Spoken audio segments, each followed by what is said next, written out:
ज्ञान मूर्ति श्रद्धेय आनंद महिमा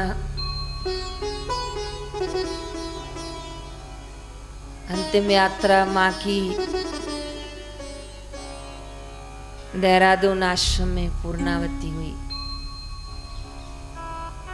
और हरिद्वार के कनखल स्थान में माँ को समाधि दी गई, श्रद्धांजलि दी गई। आनंद महिमा का एक आश्रम विंध्याचल पर्वत, उत्तर प्रदेश, विंध्यवासिनी माता का नाम सुना होगा। विंध्यवासिनी के थोड़े ऊपर आगे की ओर बढ़ेंगे तो आनंद महिमा का आश्रम है। शक्तिपीठ है ऊपर, नीचे आश्रम है। एक बार मिर्जापुर में सत्संग था, गुरुजी ने भंडारा करने भेजा था। वहां कुछ इलाके गरीब थे, 7 दिन के भंडारे थे और 8वें दिन बापूजी ने पूना आने के लिए कहा, पर टिकट नहीं बन पा रही थी और जिनके घर रुके थे वो घर में रहना उनको आश्रम में रहकर अनुकूल नहीं आता। तो मैंने उनको पूछा था कि कोई आसपास संतों का आश्रम हो तो ले चलो। तो उन्होंने कहा यहाँ आनंद महिमा का आश्रम, हम आपको लेके चलते हैं। तो हम लोग थोड़ी देर वहाँ माला करने चले गए पहाड़ पे। तो उनके 2 शिष्य थे आनंद महिमा के, हम लोग माला कर रहे थे। उन्होंने हमको बोला आप बापूजी के आश्रम से? पुरानी बात है। फिर मैंने इतनी में देखा उनका एक शिष्य आया माँ का, और वो माँ के आगे कुछ पैसे रखा और बंगाली भाषा में बोला कि मैं मार्केट जा रहा हूँ, बैंक भी जाऊँगा, 1 घंटा लगेगा, सब्जी भी लानी है और ये सामान खूटा है। और बंगाली में बोला मेरे को परमिशन दो तो मैं आता हूँ। फिर वो 1 घंटे 1.5 घंटे में आए। फिर हाथ पैर धो के उन्होंने माँ को प्रणाम किया और पैसों का हिसाब बताया कि इतना इतना सामान आया है और ऐसा ऐसा आज हुआ। फिर उन्होंने मेरे को पूछा आप लोग भोजन करके जाओगे? तो हमने कहा नहीं, हम अपने निवास पे बनाएंगे, हम बस संध्या करके जाएंगे। तो मैंने उनको पूछा कि आप ये बंगाली में आनंद महिमा को क्या बोल रहे थे?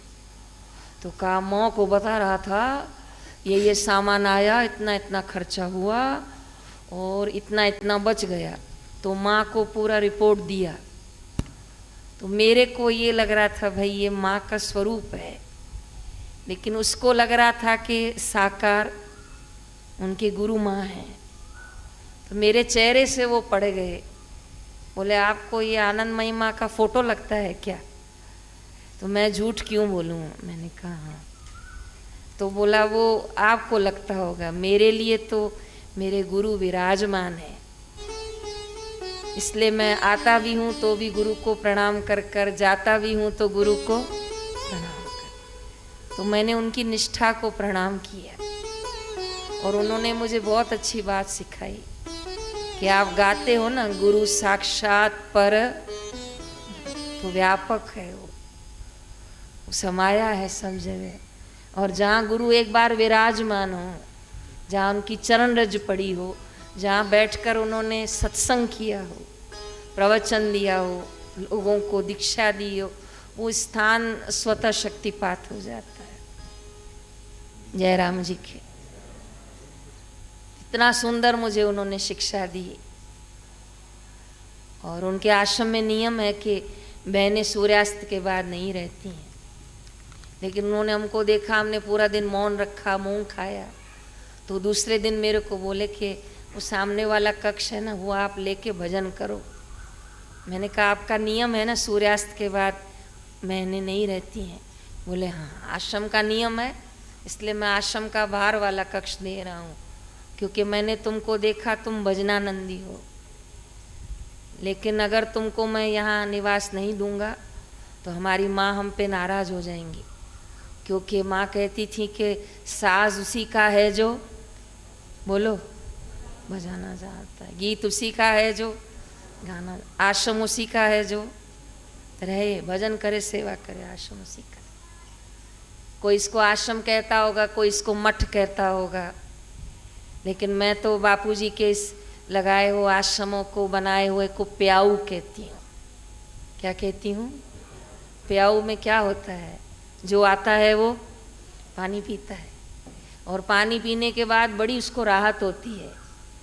फिर पीने के बाद वो कहता है कि प्याऊ लगाने वाला तेरा भला हो। तो मैं इन सुंदर आश्रमों में बैठकर, घरों से इन आश्रमों की ओर लाख गुना ऊपर है, इस वातावरण में बैठकर पवित्र स्वस्थमय भक्तिमय वातावरण हम लाभ लेते हैं।